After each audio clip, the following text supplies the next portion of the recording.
Hi, welcome to Bob Harper Jukebox Amplifier Repairs from Somerset, England. And on the bench today, we've got a Seeburg amplifier. I think this is a model SHFA5. It's come in for repair from one of my regular customers. So yes, I am doing a few more amps before working up to Christmas for regular customers, but everybody else wait till January, please. Anyway, looking at the amplifier, this one, it did need a lot of work. Although it's not a particularly complicated amplifier, there was loads of faults on it, so to get it to sound right needed quite a bit of work. What we'll do, we look on the top side for the amplifier first, give you a sound demonstration, then I'll turn the amplifier over. So starting at the end, I haven't obviously got the correct Seeburg input sockets. I've just done that phono socket, a few bits of wire just shoved in the sockets, just so I can test the amplifier. The treble switch wasn't working, which it is now. The two valves there tested okay.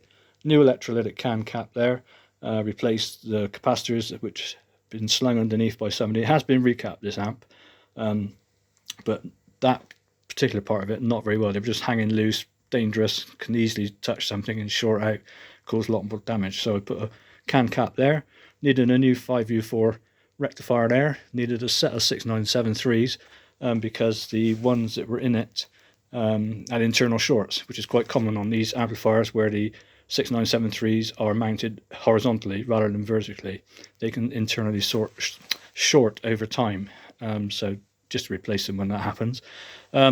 These two valves here, they should be 7199s, which are extremely expensive now, crazy prices. They want new, they can be anything up to 100 quid each. So obviously there's two of them there, so you know that's out of the question.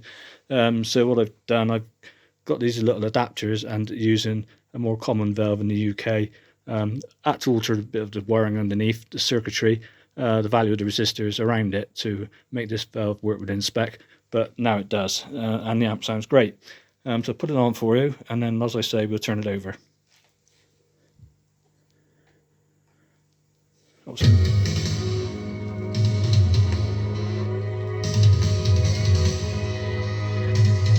Treble, 3-position switch.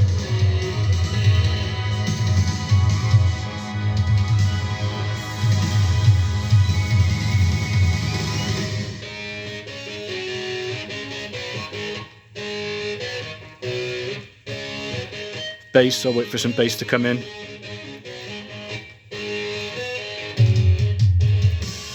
Bass cut, middle position, maximum bass.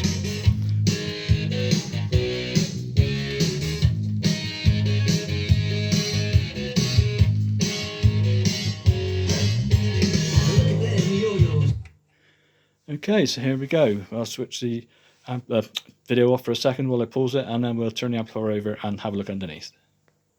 Right, here we are on the underside of the amplifier, so you can see this amplifier is a very early stage of semiconductor use by Seeburg, and as you can see there's two transistors there. That one over there I've had to replace because the original one was very noisy, so I replaced that. These coupling capacitors here, the yellow ones and the blue electrolytics, were replaced by whoever worked on the amp last.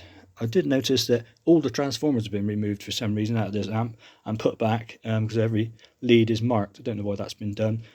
Possibly to clean it, because there's no writing on the front of the amp. It's all been erased by whoever cleaned it. All these yellow caps here are done by the other engineer, but what they didn't do was the resistors around these turrets for the phase inverter valves, and there's a load of them, as you can see, hopefully. They're very awkward to change because they're right down inside, but it had to be done because the amplifier was way out of spec. I think that's about it actually on the underside. Don't know what's on the bench next. I have to wait and see what comes in, but possibly after Christmas. Don't know. Have to wait and see. Okay, thanks a lot for watching.